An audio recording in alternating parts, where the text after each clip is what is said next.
ప్రియమైన దేవుని బిడ్డలారా, ఈరోజు నేను మీకు తెలియచేసేటువంటి చాలా ముఖ్యమైనటువంటి సంగతి మీరు చాలా శ్రద్ధగా వినాలి.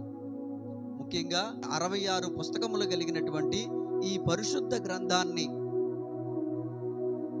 అనుసరిస్తున్నటువంటి ప్రతి క్రైస్తవుడు కూడా తెలుసుకోవలసినటువంటి చాలా ముఖ్యమైనటువంటి సందేశాన్ని నేను మీకు తెలియచేయబోతూ ఉన్నాను.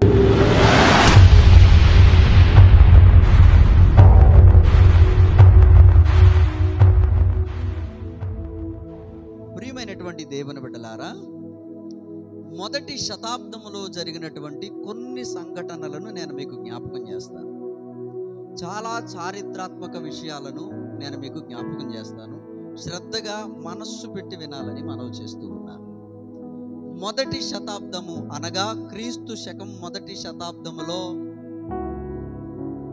యేసు క్రీస్తు ప్రభువారు శ్రమ నొంది, మరణము నొంది, తిరిగి 3వ దినమున పునరుత్థానుడై తిరిగి లేచిన తర్వాత ఆయన 500 మంది కంటే ఎక్కువగా అనేక మందికి 40 దినాల పాటు ఆయన ప్రత్యక్షతను కనపరుచుకొనుచు, ఆయన శరీరధారిగా ఈ భూమి మీద ఉన్నప్పుడు వేటినైతే బోధించారో ఆ సంగతులన్నిటినీ కూడా ఊదిగంతముల వరకు తీసుకుని వెళ్ళి ఈ సర్వ సృష్టికి కూడా సువార్తను తెలియచేయమని ఆయన ఏర్పరుచుకున్నటువంటి 12 మంది శిష్యులకి కూడా, ఇంకా చెప్పాలి అనంటే కడమ అపోస్తులుడిగా చేర్చబడినటువంటి అపోస్తులుడైన పౌలుకి కూడా చివరిసారిగా దమస్కు మార్గములో దర్శనమిచ్చి ప్రభు తెలియచేసి సర్వ సృష్టికి కూడా సువార్త ప్రకటించమని చెప్పారు ఆయన. హల్లెలూయా.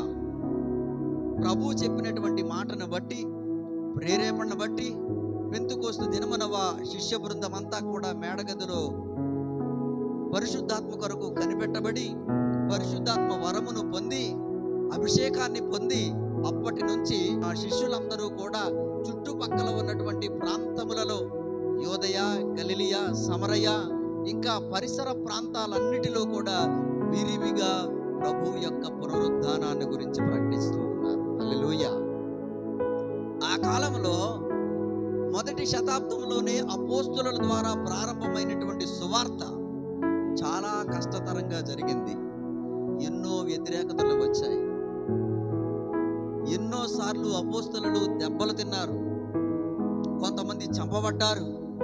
కొంతమంది ఎంతో వేదనకి గురైనా సరే సువార్తను మాత్రం ఆపలేరు. అపోస్తుల కార్యముల గ్రంథములో 8వ అధ్యాయములో 1వ వచనంలో రాయబడిన మాట, ఆ రోజుల్లోనే చాలా గొప్ప శ్రమ కలిగిందంట దేవుణ్ణి నమ్మినటువంటి బిడ్డలకి. ఆలోచన చేద్దాం. చాలా శ్రమలతో కూడినటువంటి పరిస్థితులు గుండా అపోస్తులు ప్రయాణం చేస్తూ ఏ ప్రాంతానికి వెళితే ఆ ప్రాంతంలో గొప్ప వ్యతిరేకత, భయంకరమైనటువంటి వ్యతిరేకత వస్తున్నప్పటికీ కూడా సత్యం కోసం నిలబడి ప్రతి చోట కూడా దేవుని పునరుద్ధాన సువార్తను ప్రకటించేవారు. హల్లెలూయా. వారు ప్రకటించటమే కాకుండా ప్రభు వారికి ఇచ్చినటువంటి గొప్ప కృపావరాలను బట్టి ఎన్నో అద్భుతాలను కూడా అపోస్తలులు చేయగలిగారు. హల్లెలూయా. అపోస్తలులు చనిపోయిన వారిని కూడా తిరిగి లేపిన సందర్భాలు బైబిల్లో ఉన్నాయి. అపోస్తలులు అనేక మంది రోగులను ప్రభువలే స్వస్థపరిచినటువంటి సందర్భాలు పరిశుద్ధ గ్రంథంలో ఉన్నాయి.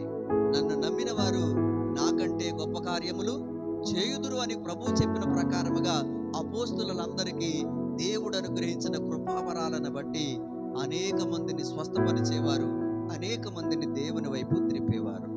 ఇది అపోస్తుల కార్యముల గ్రంథములో మొదటి శతాబ్దములో అపోస్తుల ద్వారా జరిగిన సువార్త సంఘటనలు. హల్లెలూయా.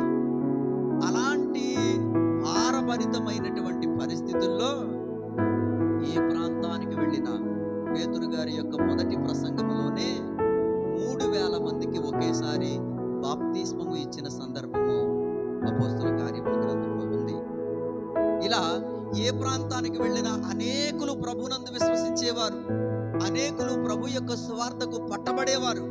అప్పుడు జరిగిన పరిస్థితులు ఏంటంటే, వారు ఎక్కడ పట్టబడితే అక్కడ అపోస్తలులు ఏం చేశారంటే సంఘాలు కట్టేవారు. హల్లెలూయా. అప్పటి వరకు అనగా అపోస్తలుల కాలము ముందు వరకు కూడా కేవలం ఆరాధన అనేది దేవాలయములో మాత్రమే జరిగేది. అపోస్తలుల కాలములో ప్రభు పునరుద్ధానం తర్వాత నుంచి ఎక్కడ కొంతమంది కూడుకుంటున్నారో కూడుకున్న ప్రతి చోట ఆరాధన ప్రారంభమైంది. హల్లెలూయా. దేవాలయానికే పరిమితమైన ఆరాధన ఇప్పుడు 2 లేక 3 కూడుకునే చోట కూడా జరగటం ప్రారంభమైంది. ఇలా అనేక చోట్ల సువార్త విరివిగా ప్రకటించబడతా ఉంటే అనేకులు ప్రభువుని విశ్వసించేవారు, అనేకులు ప్రభువుని నమ్మేవారు. వారందరూ సంఘముగా కూడుకుని దేవుణ్ణి ఆరాధించేవారు. హల్లెలూయా. అలాంటి మొదటి శతాబ్దంలో అపోస్తలులకి ఎదురైనటువంటి వ్యతిరేకతలను బట్టి చాలా చోట్ల ఎన్నో శ్రమలు పడినను వారు సంఘాలను ఎంతో కష్టతరంతో కట్టేవారు. అలాగున వారు కట్టినటువంటి అనేక సంఘాలలో రోమా ప్రాంతంలో కట్టినటువంటి సంఘము కూడా ఒకటి ఉంది. హల్లెలూయా. ఆలోచన చేద్దాం. రోమా ప్రాంతంలో కూడా కట్టబడినటువంటి ఒక సంఘం ఉంది. ఆ సంఘాన్ని కట్టింది ఎవరంటే అపోస్తలులే కట్టారు. గుర్తుపెట్టుకోండి. అర్థమవుతుందా? మొదటి శతాబ్దములో రోమాలో కట్టినటువంటి మొదటి సంఘము అపోస్తలులే కట్టారు. కొన్ని చారిత్రకమైనటువంటి ఆధారాల ప్రకారముగా ప్రభు వారి యొక్క తల్లిగారైనటువంటి మరియమ్మ గారు, ఇంకా పేతురు గారు, ఇలా అపోస్తలులలో కొంతమంది కలిసి ఆ రోమాలో ఉన్నటువంటి సంఘాన్ని స్థాపించారు అని అనటానికి ఏమాత్రము కూడా సందేహం లేదు. చారిత్రక ఆధారాలు ఎన్నో ఉన్నాయి. హల్లెలూయా. అయితే అలాంటి పరిస్థితుల్లో క్రైస్తవ్యం బాగా విస్తరిస్తూ ఉంది. అలాంటి సందర్భంలో ఆ రోమాని పరిపాలించేటువంటి ఒక చక్రవర్తి ఉన్నాడు. ఆయన పేరేంటంటే కాన్స్టైన్ అనేటువంటి చక్రవర్తి ఉన్నాడు. ఈ కాన్స్టైన్ అనేటువంటి ఈ చక్రవర్తి క్రీస్తు శకం 312వ సంవత్సరములో రోమాని పరిపాలించేవాడు. అలాంటి సందర్భంలో ఇతని కాలములో అనగా క్రీస్తు శకం 300 సంవత్సరంలో జరిగినటువంటి 312 నుండి 314 వరకు ఆ మధ్యకాలంలో జరిగినటువంటి కొన్ని పరిస్థితులను గమనించగలిగితే అప్పటి వరకు కూడా అపోస్తలులు ఎదుర్కొన్నటువంటి ఎన్నో శ్రమలు, ఎన్నో ఇబ్బందులు, అనేక భయంకర పరిస్థితులకి కొంత ఊరట దొరికింది అనే విషయాన్ని మనం చెప్పకనే చెప్పుకోవచ్చు. ఎందుకంటే ఈ కాన్స్టైన్ అనేటువంటి చక్రవర్తి తన పరిపాలనలో చాలా మార్పులు చేశాడు.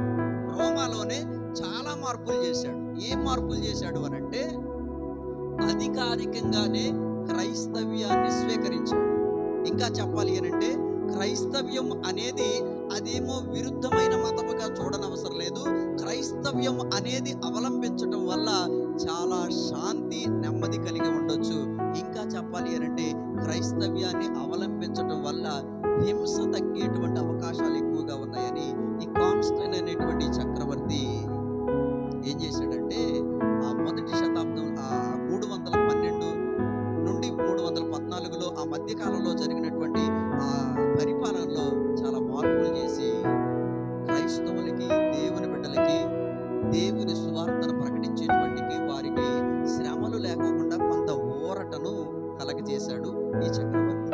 ఎందుకంటే క్రైస్తవ్యం వల్ల హింస తగ్గుతుందే తప్ప పెరిగే అవకాశాలు లేవని అని నమ్మాడు. ఇంకా చెప్పాలి అనంటే అధికారపూర్వకంగానే మేము క్రైస్తవ్యాన్ని అంగీకరిస్తున్నాము అని చెప్పాడు. అధికారపూర్వకంగా అంటే ఏంటో తెలుసా? ఇప్పుడు మనకు అధికారపూర్వకంగా మన దేశంలో ఒక మతం ఉంది. ఏంటది? హిందూ మతం. ఇది అధికారపూర్వకంగానే దీన్ని అవలంబించడానికి గవర్నమెంటే చెప్తుంది. ఇంకా కొన్ని అరబ్ కంట్రీస్ ఉన్నాయి, వాళ్ళు కూడా ఇస్లాం మతాన్ని అంగీకరించండి, దాన్ని అవలంబించండి అని అధికారికంగానే గవర్నమెంటే చెప్తా ఉంటారు. అర్థమవుతుందా? ఈ మధ్యకాలం ఒక అరబ్ కంట్రీ ఒక రాజు కూడా, అరబ్ కంట్రీని పరిపాలించే ఒక రాజు కూడా క్రైస్తవుడిగా మారి బాప్తిసం పొందిన సందర్భం ఉంది కదా. అలాగే ఆ రోమ్ ప్రాంతంలో పరిపాలించేటువంటి ఆ సందర్భంలో కూడా ఈ కాన్స్టైన్ అనేటువంటి చక్రవర్తి కూడా ఏం చేశాడంటే అధికారికంగా క్రైస్తవ్యాన్ని స్వీకరించాడు. గుర్తుపెట్టుకోండి. అప్పటికే అక్కడ క్రైస్తవ్యం ఉంది. ఆ క్రైస్తవ్యంలో అప్పటికే రోమ్లో సంఘం ఉంది. ఆ సంఘాన్ని ఎవరు స్థాపించారని చెప్పాను? చెప్పాలి. ఎవరు స్థాపించారని చెప్పాను? అపోస్తలులే స్థాపించారు. పేతురు గారు, మరియమ్మ గారు ఇంకా కొంతమంది ఏర్పడి అక్కడ సువార్త ప్రకటించి అక్కడ ఆ సంఘానికి పునాది వేసినట్లుగా మనం చూస్తూ ఉంటాం. అయితే ఆ రోములో ఏర్పడినటువంటి ఆ సంఘానికి ఆ మినిస్ట్రీకి పెట్టబడినటువంటి, అంటే ఆ శాఖకి పెట్టబడినటువంటి పేరు ఏంటంటే క్యాథలిజం అని పేరు పెట్టారు. హల్లెలూయా. అనగా రోమన్ క్యాథలిజం అన్నారు. అంటే రోము ప్రాంతంలో ఏర్పడినటువంటి ఒక డినామినేషన్ అన్నమాట, ఒక సంస్థ లేకపోతే ఒక శాఖ అని కూడా చెప్పుకోవచ్చు. జాగ్రత్తగా వినాలి. ఇది ప్రారంభంలో చాలా చాలా పరిశుద్ధంగా ఆచరించదగిన సంఘం అది. హల్లెలూయా. ప్రారంభంలో చాలా పరిశుద్ధముగా నీతిగా దేవుని సువార్త చేత ఏర్పరచబడినటువంటి సంఘం అది. గుర్తుపెట్టుకోండి, ఆలోచన చేద్దాం. ఎందుకంటే ఈ క్యాథలిజం అనేటువంటి, ఈ రోమన్ క్యాథలిజం అనేటువంటి ఈ సంఘాల మీద ఇప్పటికీ చాలా వ్యతిరేకతలు కొన్ని ఉన్నాయి. ఆ విషయాలను గురించి మనం కొన్ని ఆలోచనలు చేద్దాం. ఎక్కడి నుంచి వ్యతిరేకత ప్రారంభమైందో కొన్ని విషయాలు మనం ఆలోచన చేద్దాం. అయితే వాళ్ళు ఏం చేశారంటే అప్పుడున్నటువంటి పరిస్థితుల్లో ఎప్పుడైతే అక్కడ సంఘం ఏర్పడిందో, అధికారపూర్వకంగానే ఎప్పుడైతే క్రైస్తవ్యాన్ని స్వీకరించామనేటువంటి ఆ వార్త ఎప్పుడైతే ఆ చక్రవర్తి వెల్లడి చేశాడో, అప్పుడు ప్రారంభంలోనే సంఘము చాలా పరిశుద్ధంగా ఉంది. గుర్తుపెట్టుకోండి, ప్రారంభంలో రోమన్ క్యాథలిజం అనేటువంటి సంఘము చాలా నీతిగా, భక్తిగా, పరిశుద్ధంగా దేవుని వాక్యము చేత మంచి నడవడికలో నడుస్తున్నటువంటి సంఘము రోమన్ క్యాథలిజం సంఘం. హల్లెలూయా. అప్పుడు ఇంత పరిశుద్ధంగా ఉండి, ఇంత శాంతియుతంగా, సమాజానికి మేలు చేకూర్చే విధంగా ఇంత బాగున్నటువంటి ఈ మతాన్ని లేకపోతే ఈ క్రిస్టియానిటీని మనం ఇంకా బలపరుద్దామనేటువంటి ఆలోచనతోటి ఈ కాన్స్టైన్ అనేటువంటి ఈ చక్రవర్తి, మీరు కావాలంటే ఈ సమాచారం అంతా కూడా కొన్ని చారిత్రక గ్రంథాల్లో ఉంటుంది, లేదా గూగుల్లో కూడా ఈ విషయం ఉంటుంది. మీరు గూగుల్లో కూడా వెబ్లో మీరు సెర్చ్ చేయొచ్చు. కాన్స్టైన్ ది కన్వర్షన్ క్రిస్టియానిటీ అనేటువంటి విషయాలను మీరు సెర్చ్ చేసినప్పుడు మీకు తెలుగులో కూడా అలాంటి సమాచారం దొరుకుతుంది. ఈ కాన్స్టైన్ ఎప్పుడు పరిపాలించాడు, ఎలా పరిపాలించాడు, తన పరిపాలనలో జరిగినటువంటి మార్పులేంటి, క్రిస్టియానిటీని ఎలా స్వీకరించాడు.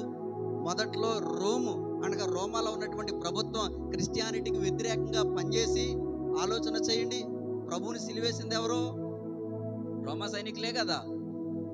అప్పుడు అధికారిక ప్రభుత్వం ఏది? రోమా ప్రభుత్వమే కదా. ఇప్పుడు సిలువేయండి అని ఆజ్ఞ జారీ చేసింది కూడా ఎవరో?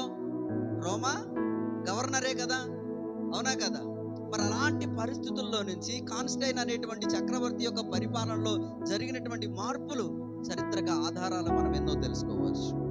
ఇలాంటి పరిశుద్ధంగా నడుస్తున్నటువంటి సంఘానికి, సంఘం అంటే ఏదో 10 మందో 20 మందో లేదా 100 50 అని అనుకోకండి, వేలల్లో చేర్చబడ్డారు. గుర్తుపెట్టుకోండి, వేలల్లోనే సంఘము విస్తరించి, అలాంటి విస్తరించినటువంటి సంఘంలో అనేక మందికి చాలా మేలుకరంగా ఉన్నాడంట ఈ చక్రవర్తి. ఏం చేశాడంటే, ఈ క్రిస్టియానిటీలో ఉన్నటువంటి ఈ మత పెద్దలు ఎవరైతే ఉన్నారో, అనగా సంఘము స్థాపింపబడినటువంటి ఆ సంఘానికి ఆ మత పెద్దలు ఎవరైతే ఉన్నారో, లేదా అందులో ఇంకా వివిధమైనటువంటి ప్రముఖులైనటువంటి వారు ఎవరైతే ఉన్నారో, వారికి చాలా ఉన్నతమైన పదవులను ఇవ్వటం ప్రారంభించాడు ఈ కాన్స్టైన్ అనేటువంటి చక్రవర్తి. ఉన్నతమైన పదవులు ఇచ్చాడు, రాయితీలు ఇచ్చాడు. ఇంకా చెప్పాలి అని అంటే వాళ్ళకి కావలసినటువంటి రిజర్వేషన్స్ ఎన్నో కల్పించాడు. రాయితీలంటే వాళ్ళకి ప్రభుత్వం నుంచి అందించేటువంటి వాటిలో చాలా ఎక్కువ మోతాదులో క్రిస్టియన్స్కి ప్రత్యేకంగా రాయితీలని, రిజర్వేషన్స్ని కల్పించడం ప్రారంభించాడు ఈ చక్రవర్తి. అప్పుడు ఏమనుకున్నారంటే, చాలా మంది అనుకున్నారు, అబ్బా క్రిస్టియన్లోకి క్రైస్తవులుగా మారిపోతేనే బెటర్ ఏమో, ఎందుకంటే వాళ్ళకి రాయితీలు ఎక్కువగా ఉన్నాయి, చక్రవర్తి గారు ఎక్కువగా వాళ్ళకి పదవులు ఇస్తా ఉన్నారు అని. ఏం చేశారంటే, అప్పటి నుంచి ఏం జరిగిందంటే, మారు మనసు లేకుండా, నిజమైన పశ్చాత్తాపం లేకోకుండా క్రైస్తవులుగా మారిపోవటం ప్రారంభించారు చాలా మంది. దేనికోసం? రాయితీల కోసం. గుర్తుపెట్టుకోండి, దేనికోసం? రాయితీల కోసం, పదవుల కోసం, ఇంకా వివిధమైనటువంటి ప్రభుత్వం నుంచి అందేటువంటి వివిధమైనటువంటి అనేకమైనటువంటి ప్రోత్సాహాల కోసం ఏం చేశారంటే, ఇందులో ఉంటేనే బాగున్నట్టుంది, ఇందులోనే మనకు అన్ని దొరుకుతా ఉన్నాయి కాబట్టి మనం కూడా మారిపోతామని సరైన పశ్చాత్తాపం లేకుండా, సరైన మారు మనసు లేకోకుండా, సరైన విశ్వాస జీవితం లేకోకుండా అందరూ క్రైస్తవులుగా మారిపోవడం ప్రారంభించారు. అప్పుడు క్రిస్టియానిటీ ఎక్కువైపోయింది.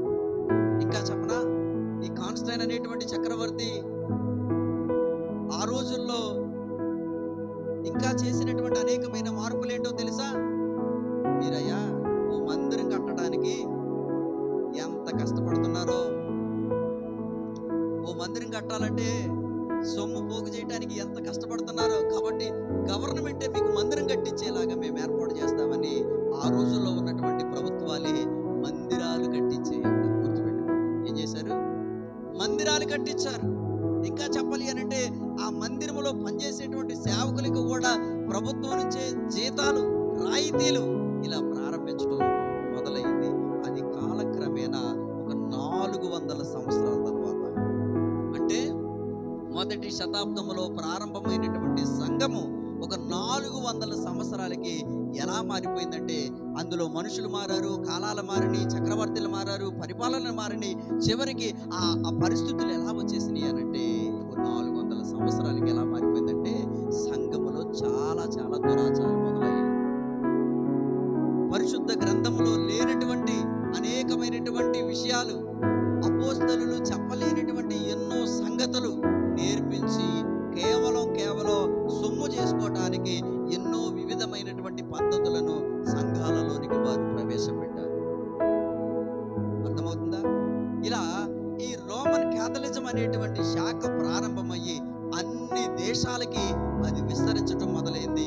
అన్ని దేశాల్లో కూడా వాళ్ళే మందిరాలు కట్టడం, వాళ్ళే సేవకులను ఏర్పాటు చేయటం, వాళ్ళే జీతాలు ఇవ్వటం, వాళ్ళే అనేకమైన రాయితీలు కల్పించడం, ఇలాగున అన్ని దేశాలకి విస్తరించింది.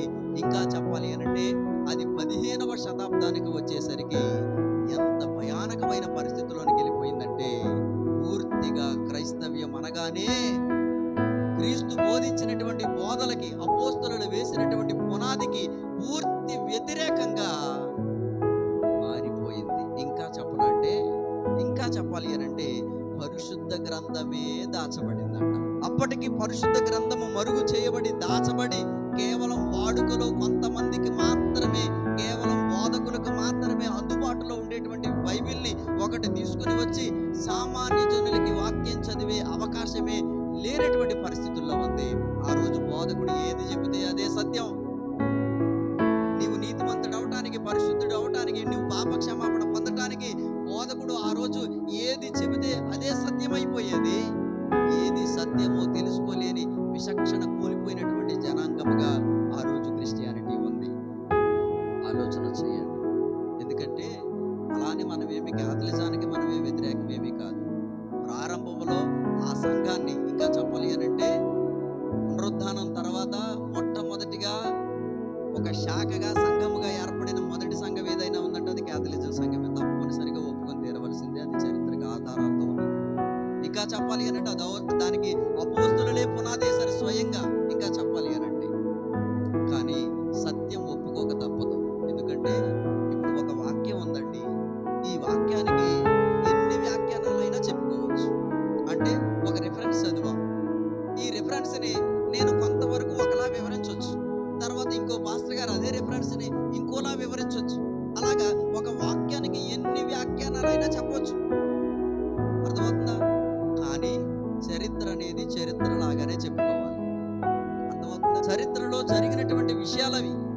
లేదండి అప్పటికే ఎప్పటికీ కూడా ఏ మార్పు లేదు అనంటే ఆలోచన చేయండి. మళ్ళీ ఇప్పుడులో కొంచెం మార్పు జరిగింది. అదేంటో తెలుసా? ఈ రోజు ఉన్నటువంటి క్యాథలిజంలో ఆచరించేటువంటి బైబిల్ ఇది ఒకటే. గుర్తుపెట్టుకోండి, ఇప్పుడు జరుగుతున్నది. అలానే క్యాథలిజాన్ని ఇప్పుడేమి మనమేమి క్యాథలిక్ చర్చిలను కానీ, క్యాథలిజం బోధకులను కానీ వాళ్ళేమి మనం వ్యతిరేకించాల్సిన అవసరం లేదు. ఎందుకంటే ఇదే బైబిల్ కొంచెం వివరణగా, కొంచెం అర్థవంతంగా ఈరోజు వారు బోధిస్తూ ఉన్నారు. కానీ ఇందులో ఉన్నటువంటి విషయాలను, ఇందులో ఏదైతే ఉందో మన ప్రొటెస్టెంట్లు ఆచరించేటువంటి 66 పుస్తకాలు కలిగిన బైబిల్ ఏదైతే ఉందో దాన్నే ఆచరిస్తూ ఉన్నారు. కానీ మధ్యలో మార్పు వచ్చింది.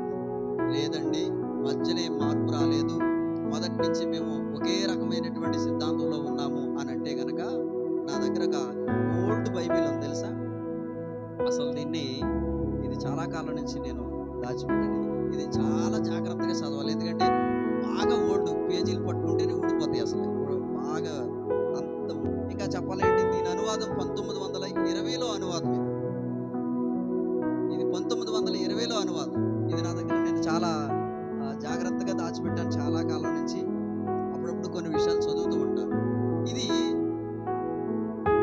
ప్రారంభంలో అపోస్తలులతో ప్రారంభించినటువంటి సువార్తకిని, అంటే అప్పుడు గ్రంథానికి, ఇప్పుడు వాడుతున్నటువంటి క్యాథలిజంలో వాడుతున్నటువంటి ఇప్పుడు బైబిల్కి మార్పేమీ లేదు. మధ్యలో వచ్చింది ఇది మధ్యలో వచ్చింది. ఇప్పుడు ఈ అనువాదం వాడతా లేదు వాడు. ఇప్పుడు వాడే అనువాదం ఏంటో తెలుసా? కేవలం ఇప్పుడు వాడేటువంటి అనువాదాన్ని మనం కూడా అనుసరించవచ్చు, మనం కూడా చదువుకోవచ్చు. ఇప్పుడు మనం వాడేటువంటి 66 పుస్తకాల గ్రంథం ఏదైతే ఉందో సేమ్ ఇలాంటి అనువాదమే వాళ్ళు కూడా వాడుకుంటున్నారు. కాకపోతే కొంచెం తెలుగులో ఇంకా కొంచెం అర్థవంతంగా ఉంటాయేమో తప్ప విషయాలు ఇందులో కంటే ఇంకా ఇప్పుడు వాళ్ళు వాడుతున్నటువంటి బైబిల్లో ఇంకా అర్థవంతంగా ఉంటాయి తప్ప అందులో ఏమీ తప్పేమీ లేదు. అన్ని విషయాల్లోనూ కూడా ప్రొటెస్టెంట్స్ బైబిల్ వాడేటువంటి వారికి, లేదా ఇక ప్రైవేట్ సంఘాలకి, లేదా లూథరన్ సంఘాలకి, లేదా క్యాథలిజం సంఘానికి ఏమాత్రము మార్పు లేదు. తప్పనిసరిగా ఎప్పుడైనా క్యాథలిజం పాస్టర్ గారు వస్తే మనం చక్కగా అంగీకరించవచ్చు, వాక్యం చెప్పించుకోవచ్చు, లేదా మనం కూడా ఎప్పుడైనా వెళ్ళాలనుకుంటే చక్కగా క్యాథలిక్ చర్చిలోకి వెళ్ళి కూర్చోవచ్చు, వాక్యం వినొచ్చు. ఎందుకంటే ఇప్పుడు ఉన్నటువంటి పరిస్థితుల్లో ఇప్పుడు వారు వాడుతున్నటువంటి బైబిల్ దీనికి చాలా దగ్గరగా ఉంది. కానీ 15వ శతాబ్దంలో మాత్రం చాలా చాలా వ్యత్యాసాలు వచ్చినాయి.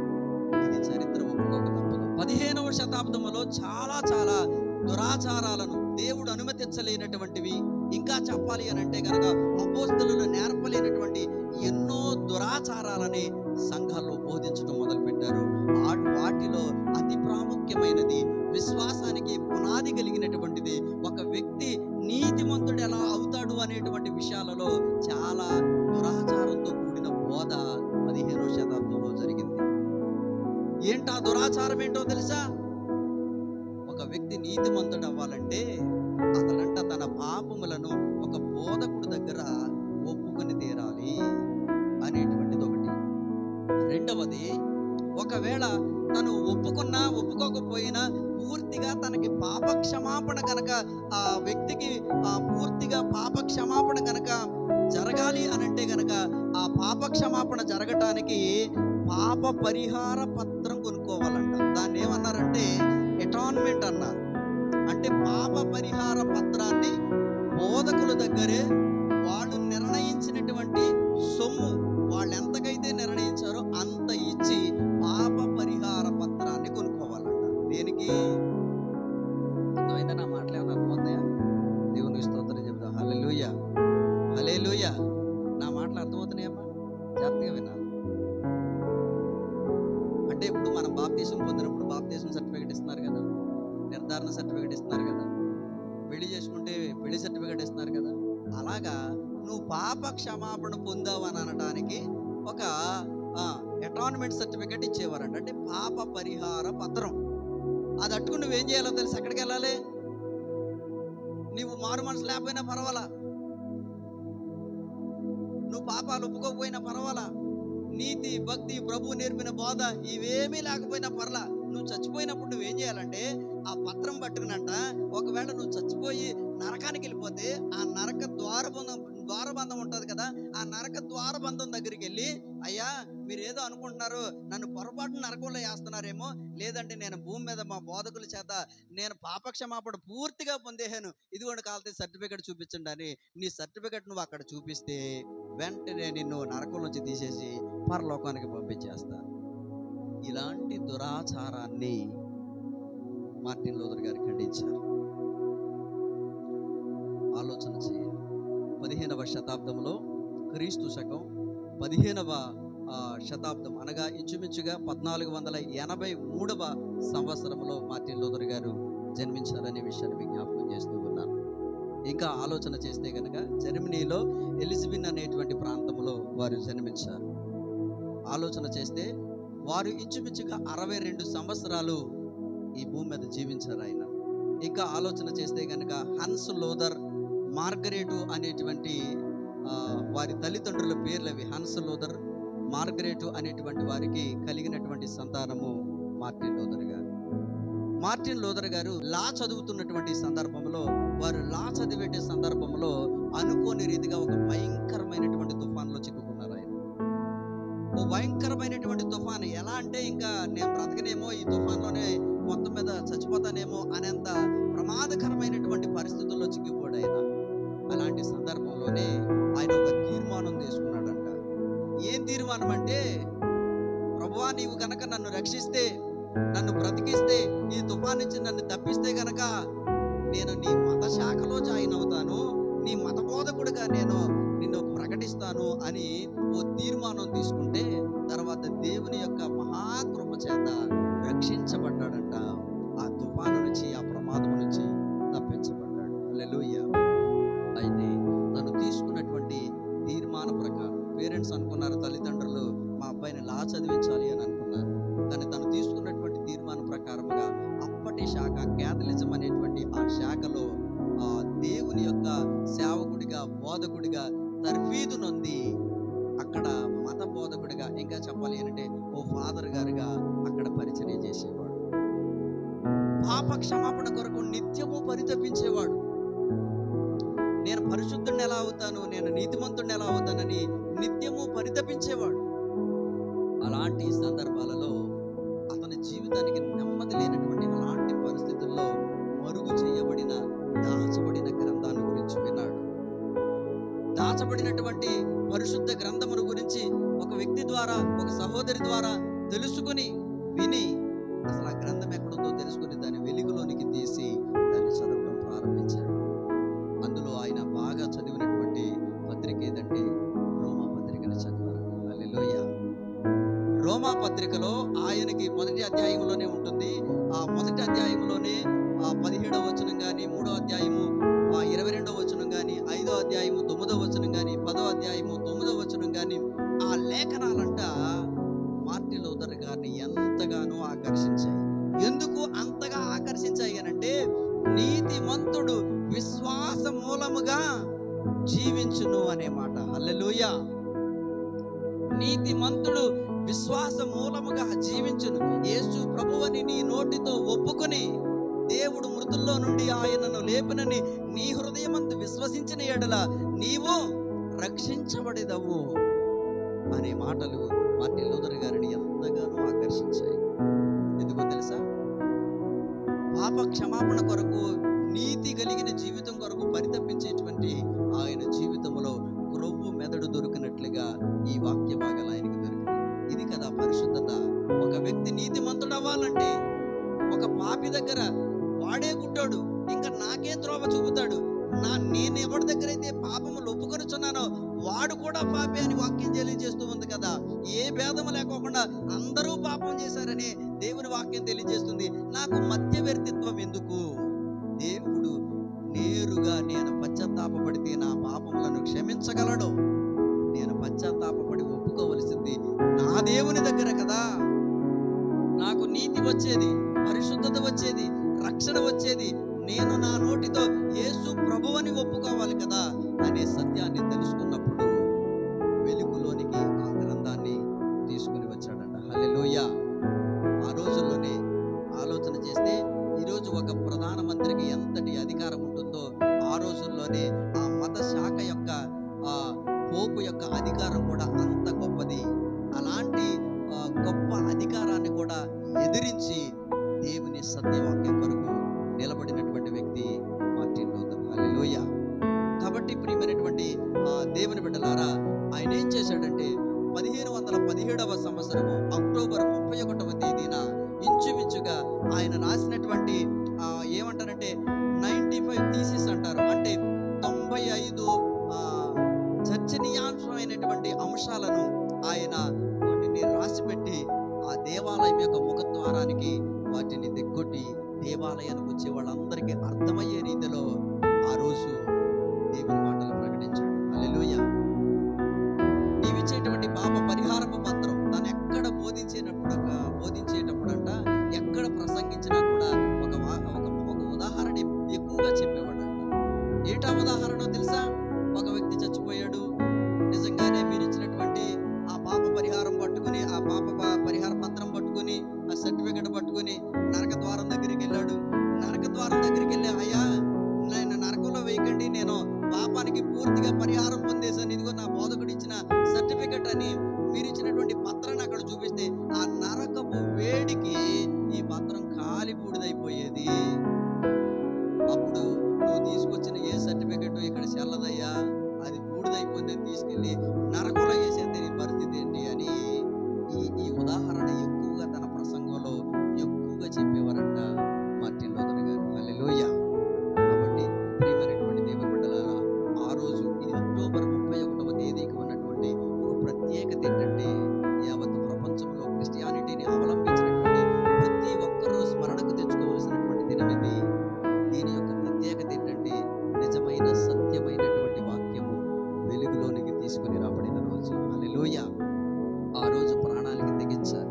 పోపు ఎక్కడ మార్టిన్ కనబడినా సరే చంపేమని ఆర్డర్ ఇచ్చినప్పటికీ కూడా తను చెప్పాడు, ఎదురు నిలబడ్డాడు. స్నేహితులందరూ కూడా నువ్వు మార్టిన్, నువ్వు వెళ్ళొద్దు, నిన్ను పోపు చంపేమని ఆర్డర్ ఇచ్చాడని చెప్తే ఆయన ఒక మాట చెప్పాడంట, నేను వెళ్ళేటువంటి దారిలో అటు ఇటు ఉన్నటువంటి ఆ పెంకుటిల్లు ఎన్నైతే ఉన్నాయో, ఒక ఇంటి ప్రతి ఇంటి పైన ఎన్ని పెంకులు ఉన్నాయో అన్ని దయ్యాలు ఒకేసారిగా మూకుమ్మడిగా నా మీద దాడి చేయడానికి సిద్ధంగా ఉన్నా సరే నేను మాత్రం వెళ్ళక మానను అని చెప్పేవాడట. అయినా సరే స్నేహితులు బలవంతంగా బంధించి ఒక 2-3 సంవత్సరాల పాటు, కొద్ది కాలం పాటు ఒక గృహంలో బంధిస్తే చాలా మంది అప్పట్లో అనుకున్నారంట మార్టిన్ చనిపోయాడని అనుకుంటే, ఆ కొద్ది కాలం ఎక్కడైతే దాచబడ్డాడో ఆ పరిస్థితుల్లో ఆ కాలం అంతటిలో కూడా ఏం చేశాడంటే, పరిశుద్ధ వాక్యాలని, క్రొత్త నిబంధనని, పౌలు పత్రికలను, ఇంకా పాత నిబంధనని ఏం చేశాడంటే ఆ దేశపు భాషలోనికి తర్జుమా చేశాడంట. హల్లెలూయా. ప్రతి సామాన్యుడు సత్యాన్ని తెలుసుకోవాలని, ప్రతి సామాన్యుడు దేవుని గొప్పతనాన్ని తెలుసుకోవాలని, ప్రతి సామాన్యుడు నీతిమంతుడు అవటానికి, పరిశుద్ధుడు అవటానికి ఏది మూలమో తెలుసుకోవాలని ఏం చేశాడు అనంటే, సామాన్యులందరికీ చదువుకునేటువంటి